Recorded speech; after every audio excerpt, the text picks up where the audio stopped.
Screen पे देख रहे हैं एक तस्वीर। ये तस्वीर काफी पहले छपी गई थी और इस तस्वीर में दिखाया गया था कि चाइना तो यहाँ अपने बुलेट ट्रेन में आगे बढ़ रहा है और भारत जनसंख्या बढ़ाकर उसी पुरानी ट्रेन में आगे बढ़ रहा है। ये भारत का मजाक बनाने के लिए उड़ाया गया था, जबकि असल में क्या होना चाहिए, अभी का सीन जो दिख रहा है कि भारत चाइना के करीब पहुंचता जा रहा है, कुछ मायने में चाइना से निकलता हुआ भी दिख रहा है। आपको लगेगा ये कुछ ज्यादा हो गया, नहीं, चाइना ने अब भारत से भर भर कर मंगवाना शुरू किया है और चाइना भी अब भारत से चाह रहा है कि दोस्ती रहे और आगे बढ़े। एक बड़ी पुरानी कहावत है, कहते हैं अग्र सोची सुखी भवेत। सही समय पर जो फैसले सही नहीं लेता है उसके लिए बाद में दिक्कत आती है। अभी एक तो देखने को मिल रहा है कि भारत ने चाइना के साथ उल्टी गंगा बहा दी है। अब चाइना को भारत से चाहिए सामान। अब ऐसा क्या हो गया है? वहीं दूसरी तरफ स्क्रीन पे कुछ तस्वीरें देख रहे हैं। विक्रम मिश्री यहाँ पहुँचे हैं। अगर विक्रम मिश्री यहाँ पहुँचे हैं तो कोई न कोई खास वजह तो जरूर है। क्या भारत चाइना और अमेरिका के बीच में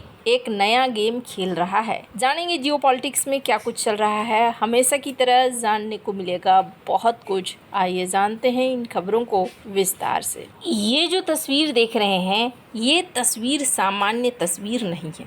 यहाँ पर विक्रम मिश्री किनसे मिल रहे हैं? विक्रम मिश्री मिल रहे हैं CPC यानी चीन की कम्युनिस्ट पार्टी के मंत्रियों के साथ, और ये बहुत ही ज़्यादा महत्वपूर्ण है क्योंकि चाइना की सबसे शक्तिशाली राजनीतिक संस्था अगर कोई है तो वो CPC है। अगर कहें साधारण भाषा में तो चाइना में सरकार से भी ज़्यादा ताकतवर अगर कोई है तो CPC है। अब आप ये सुनकर आपको लग रहा होगा वहाँ जिनपिंग के अलावे तो कोई ताकतवर नहीं है। नहीं, यहाँ सीन कुछ अलग है क्योंकि CPC वो है जो चाइना के अंदर देश की राजनीति, नीति और कौन किस पोजीशन पे नियुक्त होगा उसका अंतिम निर्णय लेती है। कम्युनिस्ट पार्टी ऑफ चाइना 1949 में गृह युद्ध जीतने के बाद इसने चीन में सत्ता संभाली और तब से आज तक वही देश की पार्टी है। आज इसके लगभग 10 करोड़ से अधिक सदस्य हैं, जिससे ये दुनिया की सबसे बड़ी राजनीतिक पार्टियों में से एक है और चाइना में ये बहुत महत्वपूर्ण है। अगर लोकतांत्रिक देशों में देखें तो राजनीतिक दल अलग अलग भूमिका निभाते हैं, लेकिन चीन में CPC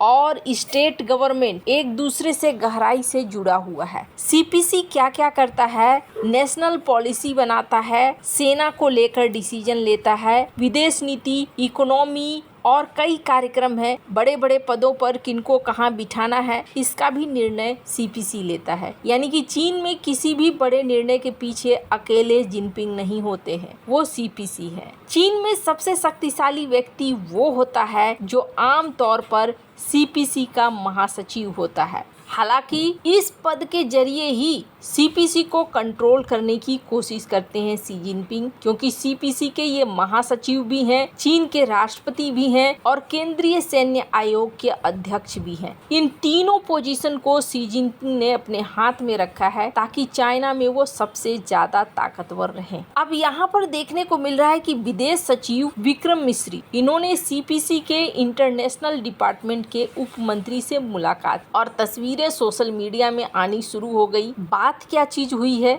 3 भारत के तरफ से संदेश दिए जा रहे हैं। सीमा पर शांति हो, ये हमारी पहली प्राथमिकता है। चीन के साथ व्यापार घाटा कम हो और इकोनॉमिक सहयोग बढ़ाया जाए, लेकिन सुरक्षा और रणनीतिक चिंताओं को हम नजरअंदाज नहीं कर सकते हैं। अब इस मीटिंग के बहुत सारे लोग निकालना चाह रहे हैं मतलब कि आखिरकार भारत और चाइना के बीच में इस तरीके की मीटिंग क्यों हो रही है, और ये मीटिंग बहुत महत्वपूर्ण भी है। पर आपको बता दूं, यहाँ पर सिर्फ यही चीज नहीं हो रही है, कई ऐतिहासिक चीजें चाइना और भारत के बीच में हो रही है। 1 अगस्त से चाइना और भारत के बीच में बॉर्डर ट्रेड शुरू हो रहा है। नाथुला दर्रे के जरिए 6 साल बाद यहाँ पर व्यापार शुरू होगा। कोविड-19 महामारी के कारण साल 2020 में इस रास्ते को बंद कर दिया गया था। 6 साल बाद इसे फिर से खोला जा रहा है। 14,000 फीट की ऊंचाई पे नाथुला दर्रा कभी प्राचीन सिल्क रूट का हिस्सा हुआ करता था। ये कोई रास्ता नहीं था, बल्कि रेगिस्तान, पहाड़, मैदान, समुद्र से मिलकर बना हुआ रास्तों का एक नेटवर्क था। इससे Asia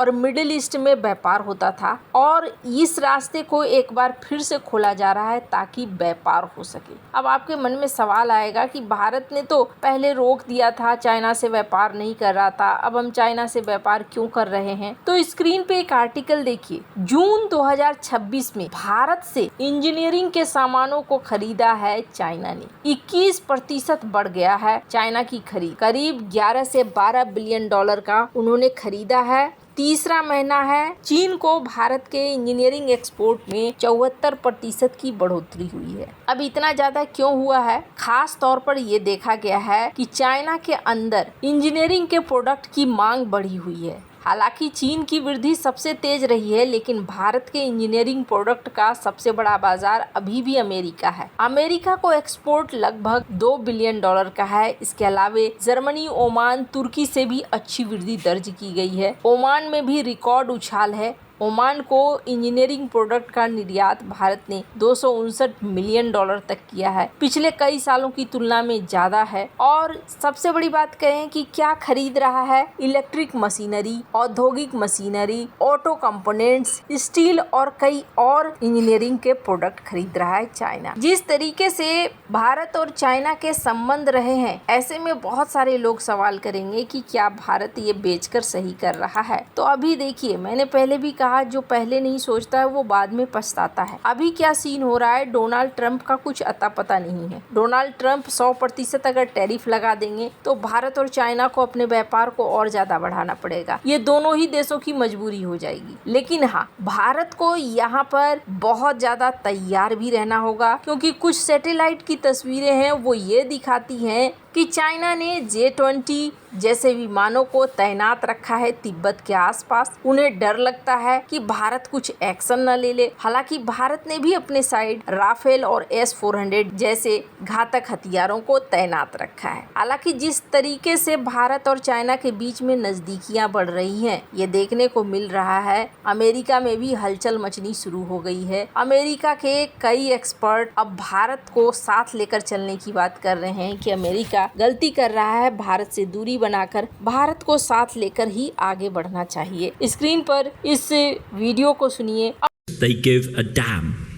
They just don't seem to care or know. This is most dramatic with respect to India, which after all has been cultivated. It's a generational project of American statecraft to build a bilateral strong relationship with India, to break it out of non-alignment, to break it out of its relationship with Russia, and it's just been blown up. And the difference is, of course, the Biden administration did have a project for the rest of Asia, but it was a project of bloc formation. It was a project of alignment. It was a project of cross-hatching. अब बहुत सारे हैं, इनके MP भी हैं, वो भी इस बात को कह रहे हैं कि भारत के बिना मुश्किल होगा। वैसे आपको क्या लगता है इन सब मामले में? आप क्या राय है? कमेंट कर जरूर बताएं। जल्द मिलते हैं अगले वीडियो में नई खबर के साथ।